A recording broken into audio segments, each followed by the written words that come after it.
अस्सलाम वालेकुम रहमतुल्लाहि व बरकातुहू। मेरे दोस्तों और अजीज़ साथियों, आप सबको पता होगा 14 और 15 फरवरी के बीच में नासिर और जुनैद को कुछ बजरंग दल के आतंकवादी नासिर और जुनैद को पीरू का जोतरी यानी कि गोपालगढ़ अंतर्गत एरिया से उठाते हैं और हरियाणा के सीआईए पुलिस स्टाफ के साथ में मिलकर फिरोजपुर के थाने में ले जाते हैं। लेकिन नासिर और जुनैद की जिस तरीके से निर्मम तरीके से मार मार कर हत्या की गई थी, इसी तरीके से जैसे ही फिरोजपुर सीआईए को सौंपा जाता है तो फिरोजपुर सीआईए भी उसमें मलूस और मुनव्विस पाई जाती है। सीआईए खुद कहती है कि इसको ले जाइए और ले जाके कहीं जाके जला दीजिए। मैं आप सभी से ये पूछना चाहता हूँ, क्या नासिर और जुनैद हिंदुस्तान के नागरिक नहीं थे? क्या नासिर और जुनैद भारत के नागरिक नहीं थे?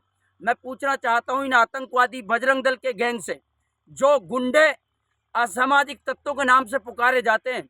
जब मुसलमान कोई क्राइम करता है तो वह आतंकवादी घोषित हो जाता है। उसका कनेक्शन पाकिस्तान से, अफगानिस्तान से, बांग्लादेश से, आईएसआई से निकाल दिया जाता है।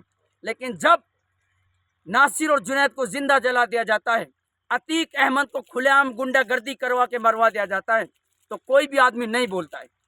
क्यों नहीं बोलता है? कि मुसलमान की सत्ता में मजबूती नहीं है।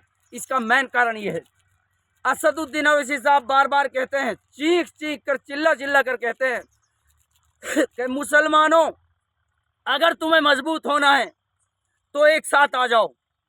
मैं सभी से कहना चाहता हूं मेरे दोस्तों, इसी राजस्थान के अंदर आप देख लीजिए कांग्रेस सरकार मौजूद है, लेकिन राजस्थान के अंदर कांग्रेस सरकार इन आतंकवादियों के ऊपर पाबंदी नहीं लगाती। क्यों नहीं लगाती? कि नासिर और जुनैद एक मुस्लिम परिवार से आते हैं, एक मेव समाज से आते हैं नासिर और जुनैद।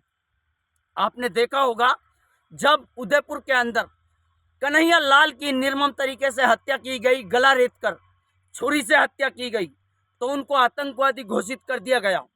ठीक है, अच्छी बात है, उनको हम तो यूं के फांसी पर चढ़ा देना चाहिए, क्योंकि वो हत्यारे हैं, चाहे वो हिंदू हो या मुसलमान हो, हत्यारा हत्यारा होता है। लेकिन इसी बीच अगर नासिर और जुनैद की हत्या होती है तो हत्या करने वाले गोरक्षक बताए जाते हैं। आतंकवादी नहीं कहा जाता, गोरक्षक कहा जाता है।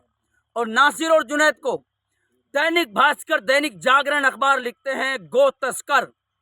मैं देश की गोदी मीडिया से कहना चाहता हूं, गोदी मीडिया, शर्म आनी चाहिए तुमको। अभी कल कोटा से हाजी जा रहे थे जयपुर की तरफ, इसी राजस्थान के अंदर अभी भी कांग्रेस सरकार है। जैसे ही हज कमेटी का चेयरमैन के मुंह में दही जमी होती है, बोलता ही नहीं है उसके ऊपर। हज यात्रा, जिस गाड़ी में सफर होता है हज यात्रा वालों का, उस गाड़ी पे पत्थर कर देते हैं। कौन? बजरंग दल के आतंकवादी। और मैं डरता नहीं हूं, कभी सोच रहा हूं कि आतंकवादी कह रहा है, मैं खुलेआम कह रहा हूं, बजरंग दल गैंग आतंकवादी है। वीएचपी, विश्व हिंदू परिषद की गैंग आतंकवादी है। कौन कहता आतंकवादी नहीं है? आतंक उसका नाम है जो दूसरे आदमी के अंदर खौफ, डर और दहशत पैदा करे। आतंक उसका नाम है जो दूसरे आदमी के अंदर एक घिनौनी ताकत को दिखा के उसके दिल के अंदर मायूसी पैदा करे। आतंकी है बजरंग दल गैंग के लोग। मोनू मानेसर को गिरफ्तार नहीं किया। मैं कह रहा हूं, अगर ये आतंकवादी गिरफ्तार नहीं हुए, आज तो नासिर और जुनैद की जान गई है। आज तो अतीक अहमद के ऊपर हत्या की, अतीक अहमद के ऊपर गोली चलाकर निर्मम तरीके से हत्या की गई है। याद रखना, अभी हाजियों का आपने कल देख लिया। मैं तो शर्म की बात है, हज कमेटी के चेयरमैन के मुंह में दही जमी हुई है। ऐसे चेयरमैनों को उखाड़ के फेंक देना चाहिए। क्यों नहीं बोलते ये? क्या पैसे का लालच है? गद्दी पे बैठकर हाजियों के ऊपर पत्थर मारा जाता है और हज कमेटी का चेयरमैन बोलता भी नहीं है। क्यों नहीं बोलता? कारण क्या है? या तो तुम्हें अपनी गद्दी का लालच है या तुम्हें पैसों का लालच है, वरना बोलता क्यों नहीं है? तुम्हें बोलना चाहिए, क्योंकि हज कमेटी का चेयरमैन का फर्ज बनता है, जैसे ही हाजियों के ऊपर हमला होता है तो राजस्थान गवर्नमेंट को आगाह करना चाहिए। अगर किसी हिंदू यात्रियों के ऊपर या कांवड़ियों के ऊपर हमला हो जाता तो मैं कह रहा हूं आपको पूरा देश दहकता आज, इतनी सी बात के ऊपर।